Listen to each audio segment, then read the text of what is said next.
Ricky Thompson has been with us almost every week throughout the 2021 college football season. And Baylor receiver and now sideline for Baylor Radio joins us on 365 Sports. Ricky, they took care of business. What did it say? How they didn't panic. They just kept chopping wood, whatever cliches you want to use. They kind of just stayed who they were, cleaned a couple of things up, and took care of a team with a lot of talent in Texas. Well, they did. And Smoak, they had several chances to go the other direction in that game. I thought, particularly Gary Bohannon, the first interception that he threw, I thought was a really bad throw. He threw it right into coverage. There wasn't anybody there but White. Then threw another one in the first half. But you know what? Stuck in there. I thought the coaches stuck with him, too. They let him keep slinging the ball, throwing it downfield, made some great plays, great throws after that fact. Biggest drive of the football game, guys, to me, Texas comes out the second half, punches them in the nose, goes down, goes up 28-10, keeps the ball 6 minutes and 11 seconds, and the Bears go 75 yards and score and make it 21-17. That, to me, was the difference in the football game. If you don't go down and score right there, I think that was going to be a long day. So I think that was a key drive, a lot of chances for the Bears to go the other direction, and I don't care what Texas has given up in the second half to other teams. This was us. This was last Saturday. Those games had nothing to do with it. And that took a lot of guts and a lot of courage to hang in there and play. And I thought the coaches were a big part of that because they just stayed with the plan. And a couple of wrinkles down on the goal line created touchdowns, and then just hard, tough football on both sides of the ball from there out. Rick, I asked Mac Rhodes this yesterday when we had him on the show, but the old cliche is teams take on the personality of their head coach. Well, Dave Aranda is even-keeled to the infinity degree. I mean, absolutely not. Is that why they're not, like, the sequence at the end of the first half should have destroyed most college teams, where you driving the ball, look like you're going to do something great, turnover, then they've got a shot to score, and then you just get the ball right back and end any hope they had of getting points on the board before half. Paul, exactly. I mean, you watch him during the game, and sometimes you want to go there and pinch him to see if he's okay. He just, man, he is really calm, and I'll have to admit, I couldn't do it. He is solid. I think you can see how the players like that. They feed off of it. They play hard for him, which is, to me, the most important thing of all, that they like him. They play for him. They play hard for him, and that calmness has an effect. It really does. Man, you're talking about the end of the first half. That could have crashed and burned. A score there, 21-10. Then you score the first drive, the second half, 28-10. That's a big hole. So, yeah, that was huge. Just to overcome that turnover deep in our territory when maybe we could have just run out the clock, but to get one right back with the interception. And I tell you what, if TJ Franklin doesn't get in the way, that might go all the way back. Mm-hmm. But he was doing what he was supposed to be doing. He was down the field hustling, trying to get a block. Ricky, having the view that you do, have you seen Aranda's demeanor on the sideline change much from last year? I mean, certainly off the field, it is definitely been a scenario where he's opened up a lot more personally, and has been kind of different in that regard in a good way. But is the same as it was last year on the sidelines as far as when you see him?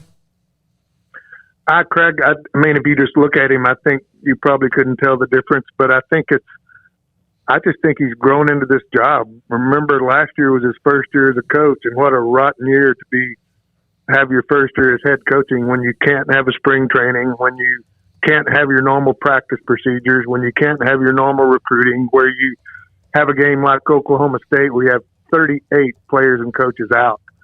So, yeah, in that regard, I think he's changed some.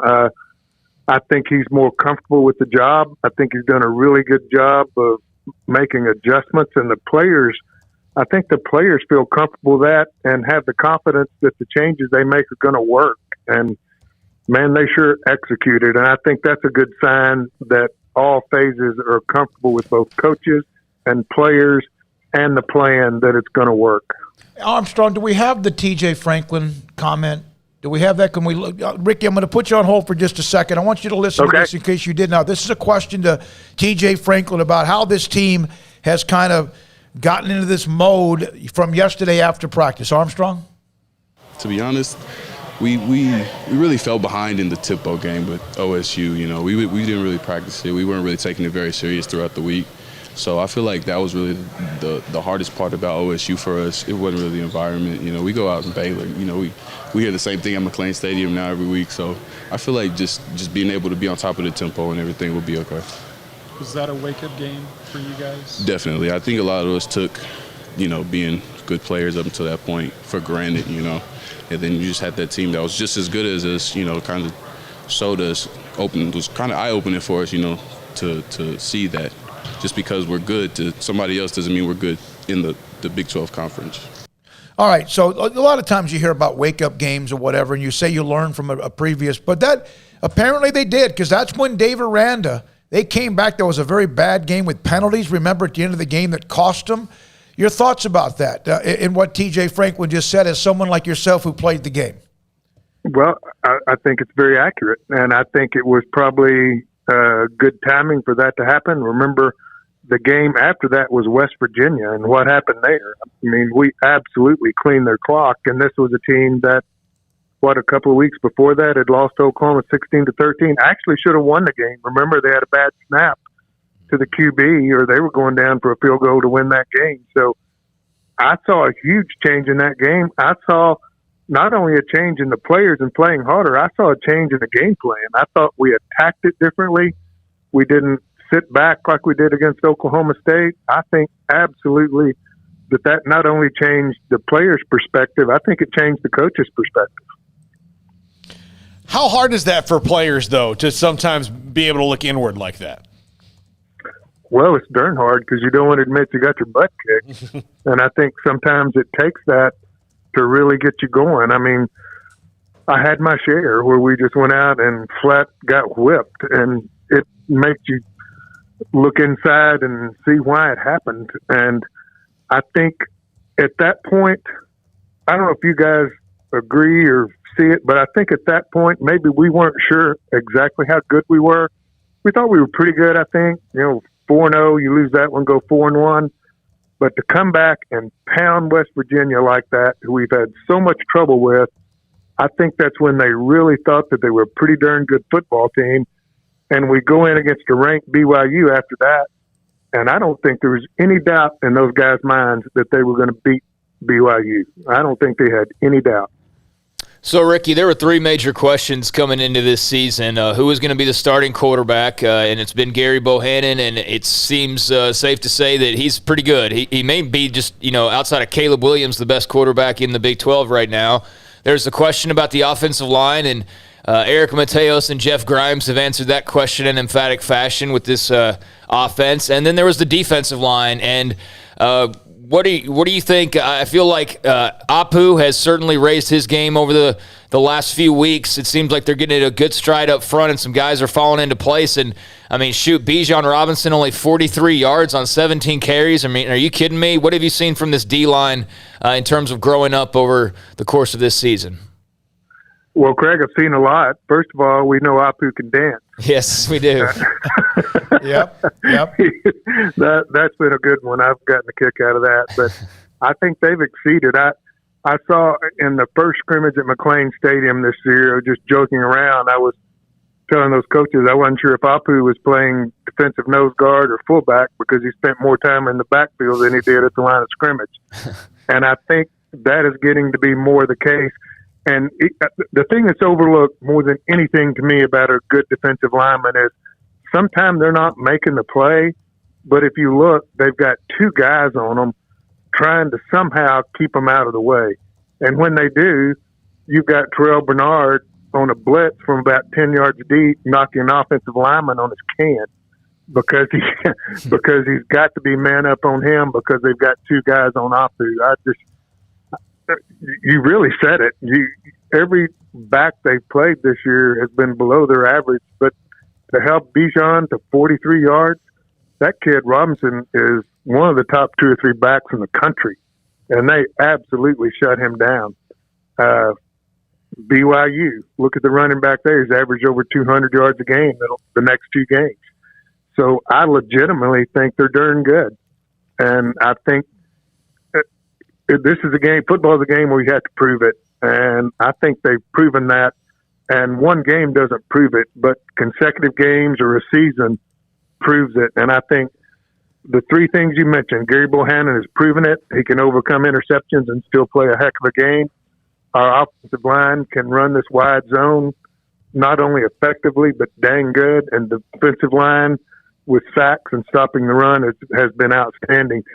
And don't forget this, guys, injuries, health has been really, really fortunate so far. Ricky, one more thing. They're about to play a team that is struggling without question. Gary Patterson out, although apparently he was back in the office helping game plan against a team he would rather lose a body part than to lose to Baylor, even with Briles no longer at Baylor. Your thoughts about that as a player? Do they understand? Is that even brought up? You put that in their head about trap game or, hey, there seems to be a team that's kind of even kill, even if they do play incredibly violent and emotional and fast. Does that come into play this week?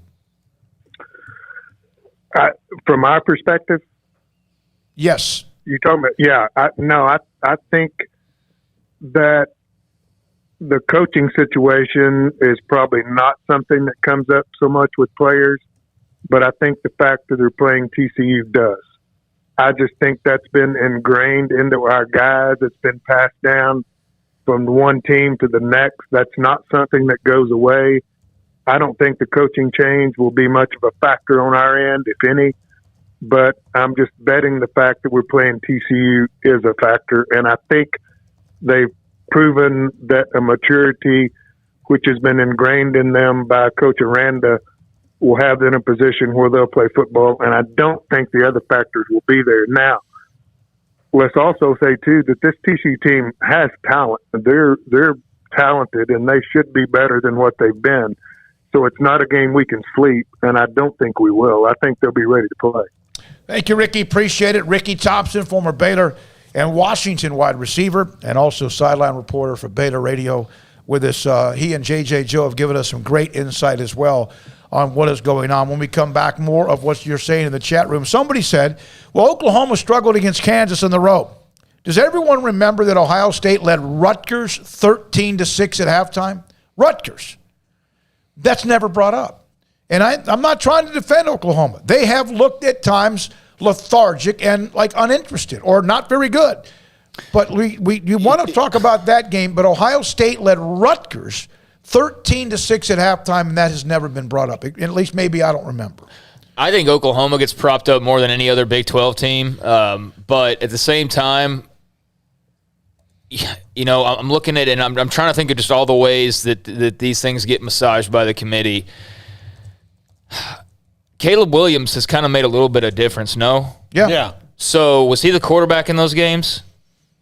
In the Kansas game? In the Kansas game, yeah. I mean, the Kansas game was obviously let down, but in those, like, you want to point to like the second game of the year when they struggled, or like that wasn't Caleb Williams, right? So we're basing Oklahoma's ranking off stuff that happened when the star guy who could be in the Heisman race, having only played half a year, has come in. So we're going to use that one Kansas game basically as the weight then, or games that didn't even involve the guy who's a starting quarterback. That's what we're going to weigh down Oklahoma from, right?